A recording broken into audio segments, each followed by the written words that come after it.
when I look at Golden Era, their shoulders weren't as big.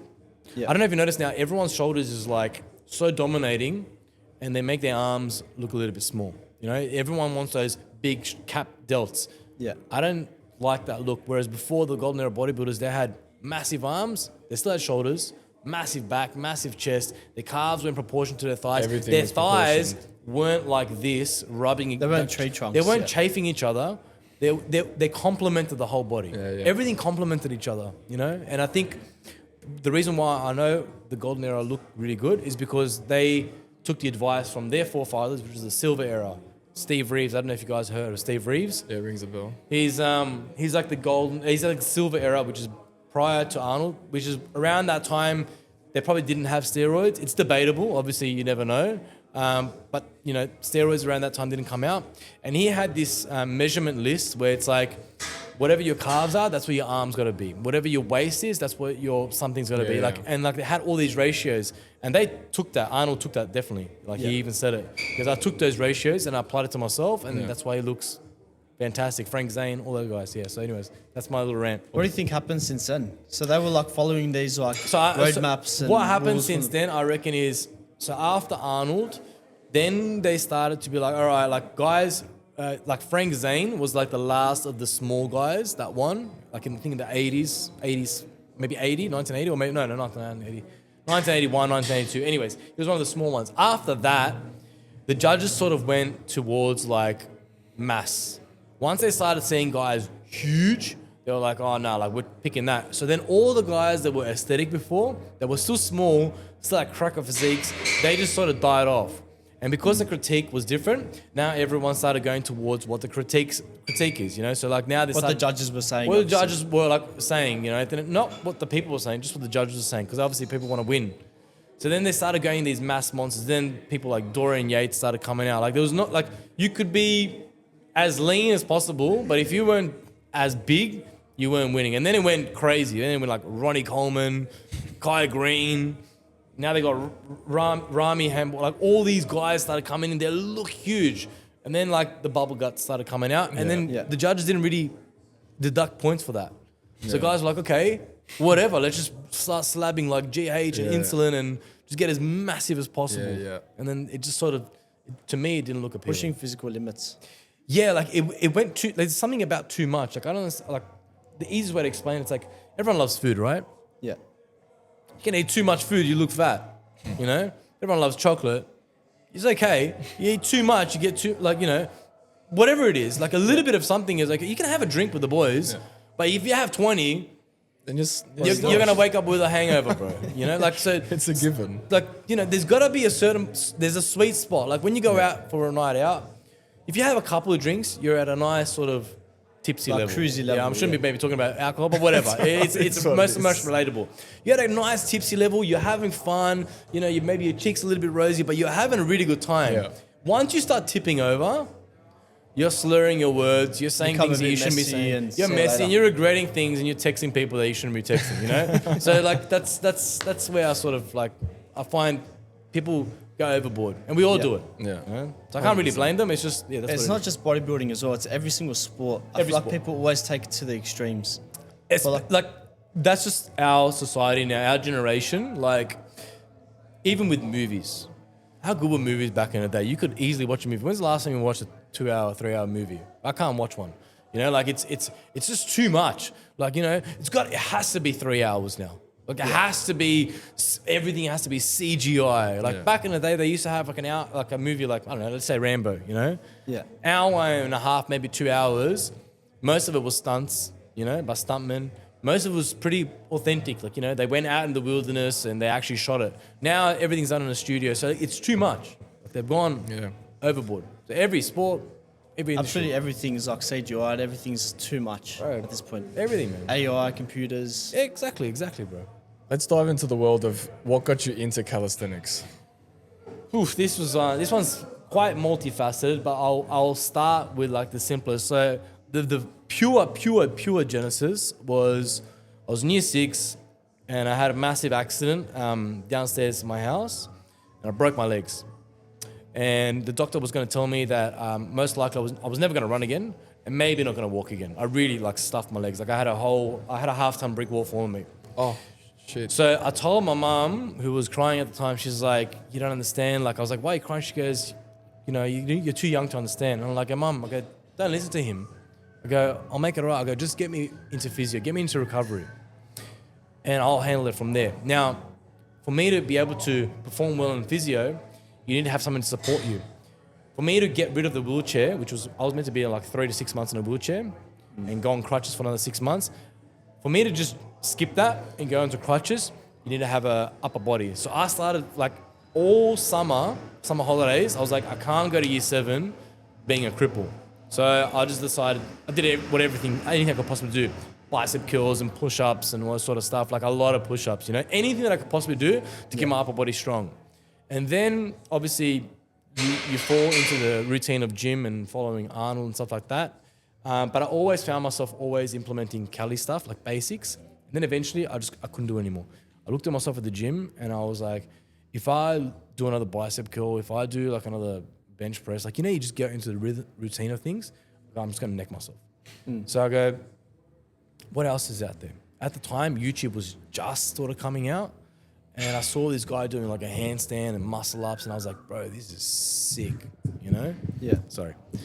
And then I just sort of started, and then all of a sudden I became like just the Cali guy. Like I didn't want to do anything to do with weights. I was such a purist. I was like, no way, yuck. Like, you know, bodybuilding is so outdated and so wrong. You know, I was like, only Cali. I was just chasing skills. Yeah.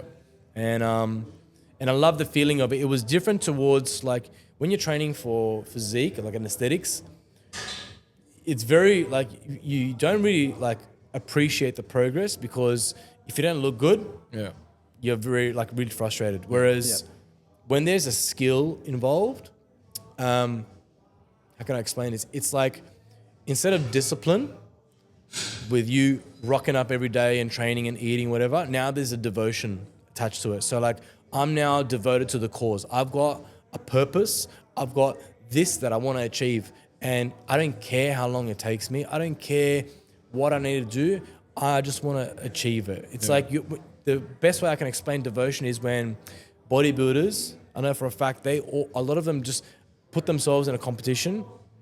They just sign themselves up because now they've got that fire in their belly, rather than just going to the gym. Because we can all go to the gym and we can all train hard, but if there's no like devotion or purpose stacked behind it, you sort of you lose yourself. You find there's no direction, there's no guidance, there's no like a target date sort of in their mind sort of thing. Yeah, like you got to have something that you got to be like fighting for, like a hill to die on, you know, that sort of stuff. That's what I'm trying to say. And calisthenics makes it easy. You want to achieve a pull-up, you work your way towards it. Then there's always the bug. There's always the next thing. You always think, all my clients are coming, they're like, I just want to learn how to do a handstand. I always laugh. I'm like, sweet. I've had the same client for the last 3 years. All of them. I'm very, very blessed, because once you learn one thing, what's that? What's next? What's next? So like first it's a pull-up, then it's a muscle-up, then it's a front lever, then it's, whatever, like a handstand push-up, 90-90, planche. You know, you get what I'm saying. Like, so it's and progress through the stages. It's always something that you want to sort of progress, rather than just like finding the physique that looks. And to top it off, along this journey, and which is what all sort of, whenever we look at our hero arcs, like, you know, whatever, comic books and Batmans and all, we always like the fact that this person achieved his physique as a byproduct of his training. It wasn't just the sole thing about achieving it, even though there's nothing wrong to it.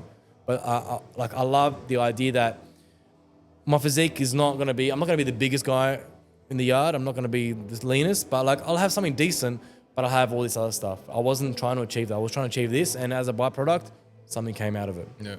It's more idealistic, I think. Yeah. Yeah. So you turned your story of obviously being somewhat incapacitated from below. Yes. To then building your own arc Correct. into what you've created now, which is the golden era. Correct. So like, yeah, obviously I never knew what it was going to turn into. And sometimes my posts are a little bit controversial, and I talk smack about machines, and people misconstrue that as like, I don't like bodybuilding. I love bodybuilding. I love like old school body. I love back then it was about an art form. They were still devoted and had something greater other than just the look. They wanted the whole package. They wanted to show people something that they've never seen before. Yeah. And it just became, fortunately for me, I was able to put two things that I really like together. And I find I'm sort of like maybe the only one that's sort of like somehow doing something Like like a little that. balancing out sort of thing. Yeah, I've still got like all the love and the passion of the golden era bodybuilding, but I've just using calisthenics. And surprisingly, not many people know this. A lot of the bodybuilders back then used a lot of calisthenics. Yes. Behind the neck pull-ups, weighted dips, weighted pull-ups, Pull-ups, all the yeah, I was gonna say all the that. basics. Like they did a lot of it. You know, it wasn't just lat pull downs and You see Arnie actually doing things like that. I've got a million photos in my phone. Like I'm waiting him. for this next post to come out where I'm like, guys, you don't know, but like the reason why they got their bodies because they also implemented calisthenics in their program. Because there's something pure about it, you know? Yeah. That's it, yeah. So And I feel like you actually can't get some of the extension, some of the level of physique changes from just pure weights. 'Cause yes. To me, like if you're just doing your bicycle, it's just a straight up and down movement. Correct. Yeah, it's going to build your biceps, Yeah. but the rotation that comes with your calisthenics movements, you Correct. can't actually replicate that with weights. Spot on, man. And I would even go a step further and to say like, you know, all those little muscles that we now, like as we get older, we're trying to sort of Yeah. like get stronger, like hip stuff and delts. shoulder stuff. You know, like we all got Yeah, shoulder. rotator cuff. Yeah, like all that sort of stuff comes into play because we've just been doing the same repetitive movement and not addressing those little muscles. Yeah. With Cali, it sort of just somehow gets involved in there. Yeah. I'm not saying you can't get injured in Cali, you definitely can. But yeah, like the completeness of it comes. And that's the reason why I feel like sometimes people with a bodybuilding background, they come to the temple, they come to the gym, they want to do like all this stuff that we do there, and then they get a massive serving of humble pie. It's not because they're not strong. It's not because they're not capable. It's the little stuff that they haven't. Their body's like, I haven't used this tiny muscle in 20 years. Yeah. What do you want from me? You know what I mean? That sort of stuff. Whereas calisthenics sort of offers that already. Walk us through what actually made you become a coach. Oh, that's a good story. All right, so, and you're part of it. Big part of it. So I come from a Balkan family, a lot of pressure. You have to go to uni, you have to get a degree, you have to get a career, 9 to 5. Yeah. That's the story Send arc. you a And that's parents. it. You got to die like that. And don't get me wrong, I really tried to do it. And I got a degree in engineering. And I worked in construction, in fit out, in residential, in commercial, council, you name it. And then I was done. I was like, I can't do this anymore. It's just not me. It didn't bring out any fire. I always sort of used to do hospitality, like while I was doing the studies. And I sort of enjoyed it. I think I enjoyed the fact that I was able to talk a lot and I could rant. And through that, I could just meet people that were like just, from all walks of life. And then I started working at a cafe, which I was sort of willing to manage because I thought that was going to be my way out to work for myself. That was the aim, to work for yourself. And I'm assuming you guys understand, you either want to work for yourself or you don't. You know straight away. Like, from when you're young, like I can't work for someone, Yep. And it took a lot of soul searching, and I met Ree as well, and he sort of was always probing me with the questions. And I remember him once telling me, he's like, man, you should do it. He goes, the fact that you're like dying to give, if someone was to ask me a single question about anything fitness related, got nothing to do with calisthenics, could be, hey man, how do I lose weight? They jump over the counter. Yeah, like I'm like, no, how much time you got left? Yeah. Like I'll tell you everything that I know. Like I'm for free, everything. And he told me, he goes, man, the fact that you're willing to do that, like you should do it. But obviously we all have our doubts and we all have people talking in our ears saying, how are you going to make money? And, is there really a career? How are you going to do it for long term? There's so many gyms out there. So Yeah, many things. and the thing is, the people that are saying that is the ones that like, they never did something. They also listened to the person that told them. and you didn't can't. actually do it themselves. Correct, And then eventually after like just speaking to him and just getting drilled and realizing like, what am I doing, man? I've been thinking about this for 10 years and always thinking I'm too old. I'm not strong enough. I'm not lean enough. Or maybe I don't know what I'm doing. How I'm going to start. You know what I mean? All these Waterfall doubts. of doubt. And that's the biggest part. And then one day I was like, you know what? I wish, and I remember, I think maybe it was talking to you. I was like, I wish I did this. Like I started at least 3 years ago, 4 years ago, 5 years ago. And I'm like, I'm going to be saying this exact same sentence to another guy 5 years from now if I don't start now. Yeah. So I just took the plunge. And lo and behold, I met my business partner at the same time. And he also asked me the questions like, what do you want to do? And I'm like, I don't know yet, but I know I want to do something to do with either PTing or whatever. He goes, what do you like to do? I like to do calisthenics. I don't even know if anyone knows what calisthenics is, you know, but that's what I really want to do. And yeah, like in a nutshell, the rest is sort of history. Once I said yes to one thing and I told myself from now on, I've tried it my way, the logical way. Now I'm just going to be like, I'm just going to say yes to every opportunity. Whether you fail, who cares? Yeah. If I'm going to fail, at least fail like catastrophically. Yeah. So then I got at least some sort of story to say. Yeah. And I think you're sort of was on the same sort of path. Like for me in that situation, I was obviously working across the road. So coming over to meet you, every time was a bit of a breath of fresh air. And I knew at that point of time when I started coming and speaking to you that I knew I wanted to do something. Yeah, and I was kind of biting at it a little bit with him. Yes. And we had started the business at some sort of point. You did. But every time I came in and I saw you, I just saw potential. Every time I just potential. So I felt like I had a part to play in just making sure that you did something that you really wanted to do. Did for sure. And you believed in yourself enough to actually follow through with what you said you were so passionate about. What I remember is the day you told me like, yeah, I'm gonna leave. I'm gonna do it myself. I'm gonna do this. And you guys owned like another like online business, e-commerce business at the beginning. That's how it started. And I was like, you know what? Look at him. Yeah. He's giving it a crack. He's giving it a crack. Like, you know what I mean? Like, you don't understand. Like, there's so many people that have the best ideas. Yeah. But no action. Never execute. Execute, you know? And it's like, They've just executed with no plans. So, but that's better. Like, it's like, you don't have to know all this, the perfect form, how to do a bicep curl. Just go to the gym and start and you'll learn along the way. Or someone will come up to you and have that conversation. But you won't think about that someone, you won't think that all these other stuff is going to come because one, you've never lived it, and two, because you don't know what to expect. So, and you inspired me a lot. Like when you left, I was like, you know what? Look at him. He's giving it a crack. And like why shouldn't I as well? Like, why shouldn't I? Like, and you sort of pushed me out of my shell. I was like, if he's going to give it a crack, I'm going to as well. And then obviously we had more conversations and you were like, bro, get out of there. Yeah. I probably spent the most amount of coffee that week just trying to get him out. Get out of there. Like, do your own thing, you know? And as daunting as it is, it's the best decision I've ever made in my life. Now, I'm not saying like a 9 to 5 is bad.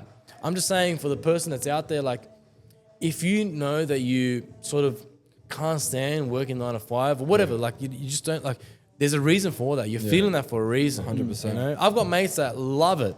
They love knowing this is the hours. They get a holiday at the end of the day. They get 1 month, leave and all that stuff. They get sick leave. And they love it. You know, me, all of us, like you guys, are like same as me.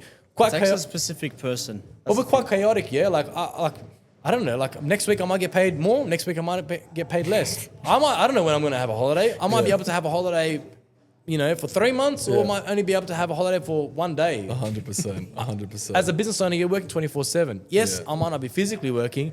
My brain's constantly ticking, but I love it. Yeah. Like I wouldn't change it for a thing. No chance in hell. Love the chaos. No chance. If I could start all over again, I'll start even earlier. Like I'll quit school, man. Like I'll start do anything. Like doesn't have to be fitness. Just give a crack at anything. Everything happens for a reason, and in that situation, I believe it happened for that reason. For sure, man. For sure. For a lot of people, and because most of our clients watch this, and the one thing that you kept bringing up was self-belief, like believing in yourself enough to be able to conquer what you said you were going to conquer. Yeah.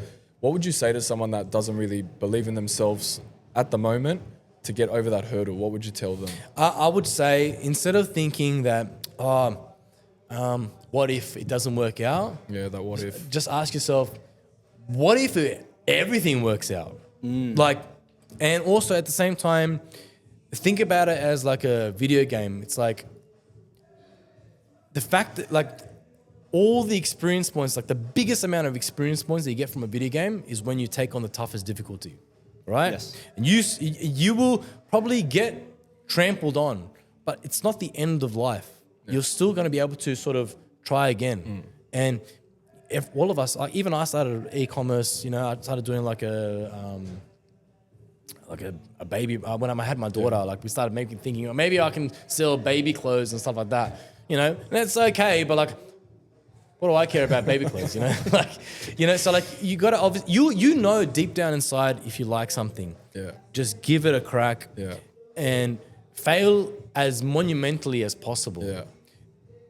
We all know with training, to get bigger and to get stronger, what do we got to do? You got to reach failure. More times. Yeah, multiple times, but you got to reach failure at least once to grow. Apply that to your life. Yeah. I think that's sort of like that's the best sort of I actually advice. apply all the training philosophies to my life every single day. Me too. Like I always talk about, like when I talk about philosophy, I always bring it back to training. People are like, oh yeah, all right, you always use training. I'm like, that's because it's the most relatable. Everyone has done something in their life. Like even I always tell people, like we're talking about execution and like theory. All right. And I always use this one example. I remember my science teacher told me this, like when I was in year 5 or year 7. And he goes to me, he goes, this is the paralysis by analysis sort of crisis. Someone will be like studying about what's the perfect split, what's the perfect diet, what's the perfect exercise, all this sort of garbage. And I always use the analogy of a bike. If I gave you a book on how to ride a bike and I gave Ree a bike, who's going to learn how to ride a bike first? Definitely. It's going to be him. Why? Because he's just giving it a crack. He might take, 2 weeks to learn it. You might know everything about bikes. You might know all the models and the inventor of the bikes and all the nuts and bolts and how to put a bike together. Everything, yeah. You know everything. You know all the technical jargon. He might not even know what a bicycle, how to even pronounce bicycle. But he'll know how to ride a bike because he applied himself into it and he put himself there. And guess what? You're probably going to come out with 0 scratches. The worst you come out with is a paper cut. You're going to come out with a couple of scuffs. Yeah. All those scuffs are going to teach you how to balance. Yeah. All those paper cuts are going to teach you nothing. You know what I mean? Like just maybe, turn the page a little bit better. You get what I'm trying, like, do I sort of make sense? Like I know I'm ranting on a little bit. Good, But good. like that's relatable. That analogy stayed to me. And that's the same thing as when I use the analogy of training. You can always use training because everyone has, one, either ridden a bike or two, trained at least something in their life. Train for something. Sport, basketball, soccer, high rocks, CrossFit. Doesn't have to necessarily squats. be gym. Doesn't have to be. bodybuilding It or could be anything. anything. You know? And everyone will be like, oh, I get it. You know. So When it comes to coaching your now clients, Yeah. how have you maintained their relationship and how have you grown their trust from where it was in the beginning to where it is now? this is the best question. Obviously, we had always have doubts, and at the beginning, you undersell yourself. Another thing that he taught me is like, don't ever fucking do that. Don't ever undersell yourself. Claim your price, and that's what it is. Because if the person that sort of wants it, it doesn't matter what the price is, they'll pay it. The person that doesn't want it, they're always going to ask for a discount. And those are the people that you don't want to coach anyways, because they're always going to find something along the way. Nothing is ever going to be perfect. It's like a missus that sort of is never happy, you know? So that's number one. Number two, I've learned, thankfully, very early on to just be myself. I know that I'm not going to be everyone's cup of tea, the way I talk, the way I coach, the way I train. So for instance, I'm very personable with my clients. I call them names. I muck around with them. Yeah. It's almost at a friendship level, and they respect me when I tell them, like, no, this is wrong. Like I'll say it to their face, rather than just being too professional and too nice. Yeah. And because of that, they stayed around. Because at the end of the day, what's the greatest betrayal? Behind your back, yeah? Or but the greatest compliment is also behind your back. It's like if I was to always keep saying nice things to you, every now and again you'll be like, I don't know, man. Like, is he I just don't know about this guy. Like when you get a compliment on the side of the road, you know, it's nice, but I don't know. Maybe he's just being nice, or maybe he wants an agenda. But when you guys disagree on something, all right, whatever it is, could be about the color of the gym, and you guys disagree. At least you know that he's like, you know what, like at least he's got the balls to tell me his opinion. That means he's actually respecting you, because everyone can easily just be like, if I don't care about someone, I'll just be like, you're right, and I move on. I only got so much time. Yeah, you in my wouldn't day. care. 100%. You didn't care, you know what I mean? Like you know when you're at the cafe and someone random comes up to you and talks to you and like they really wanted to get into a yarn and you're just like, yep. Anyways, I gotta go, you know? Whereas if you really care about them, even if they say something that you don't agree with, you'll oppose that, you know? And you'll want to get into that dialogue. And this is how it was thousands of years ago. Philosophers used to sit around, you know, in a forum and just debate each other. And they'll be mates with each other like later on as well. Yeah. And I think that's the most important thing, like just being honest and being authentic. I hate that Being word. yourself. But I hate that word, but like, yeah, just being yourself, man. Like that's, and because you do that, people will always stay with you. And you guys know, PTing, it's 10% form, 90% therapy. Yes. But just we're underpriced, you know, like we're really underpriced. It's underpriced therapy. It's very cheap backyard therapy. People will come and be like, dump all this shit on you about, you know, what's happening with their spouse or their kids or whatever it is. Yeah. And I don't blame them, because at the end of the day, we are their best friend, but that's not in their circle.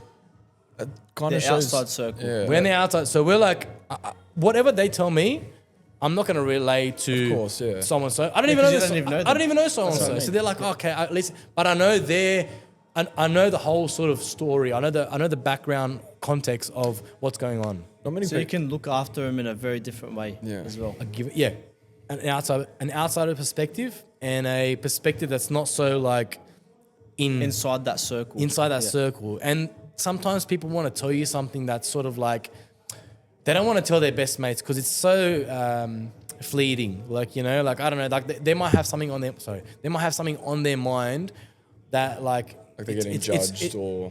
that, or even it might not be important enough to voice. To they don't want to bother their best friend with this sort of problem, because they probably told them about, oh, my missus, you know, doing my head in 20 times.